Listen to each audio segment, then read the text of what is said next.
This is your news source evening bulletin for today, Thursday, the 31st day of May in the year 2018. Here's what we're tracking tonight.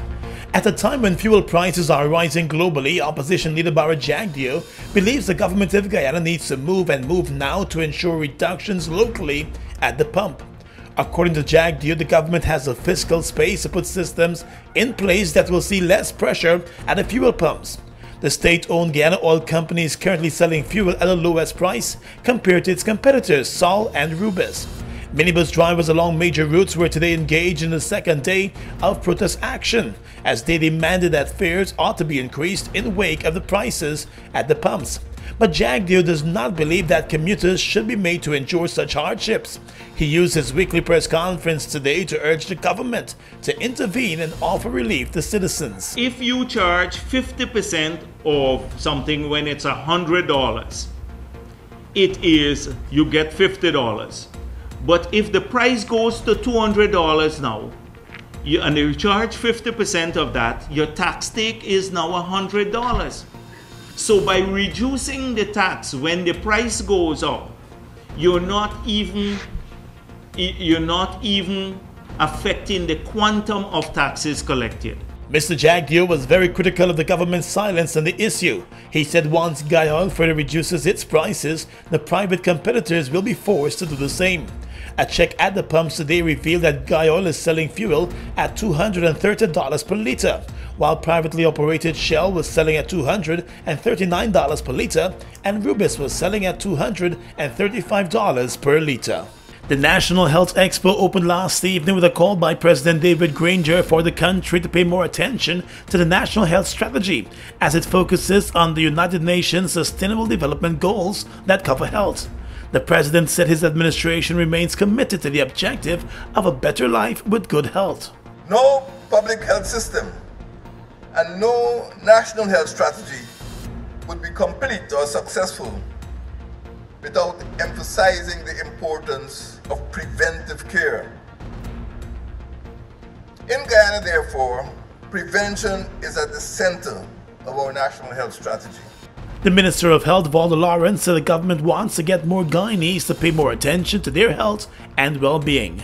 Through this expo, we wish to bring you and your health into sharp focus. We want to move from the almost laissez-faire attitude to the point where it becomes top priority. She also explained that efforts are on the way to improve the provision of health services across the country, as Guyana seeks to become one of the healthiest nations in the Caribbean and the Americas. The Health Expo will run until Saturday at the Sophia Exhibition Complex. A study on Indigenous women and children in Guyana is highlighting the many incidents of unregistered citizens, incest, abuse, and teenage pregnancy in Amerindian communities.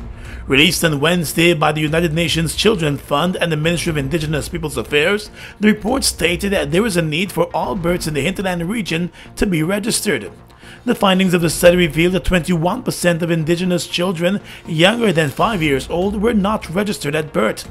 Some factors that may have influenced this situation include births occurring outside the health facilities and the bureaucracy involved in the process, making it difficult and hard to apply for birth certificates.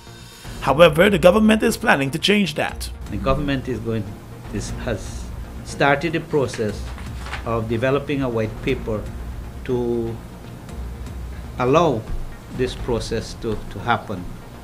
And I think in that way it will be able to, we'll have more respect for the culture of all Guyanese.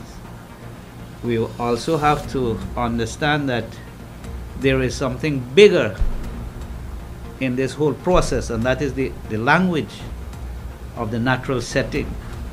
The study also looked at violence, neglect, and abuse against Indigenous women and children, and found that incest is considered taboo in Indigenous communities, where fathers and stepfathers were sleeping with their daughters and stepdaughters, and also sexual activity was taking place among siblings. With this sort of information, we would be able to position ourselves in a better way to access the type of education that is needed. The government will be expected to take action on the report. And finally this evening, popular Guyanese Calypsonian Godfrey the Mighty Rebel Phillips passed away this morning after ailing for a while. News source understands that he has suffered a stroke and never fully recovered. Relatives confirmed the death of the 72-year-old who had won a number of Calypso titles over the years.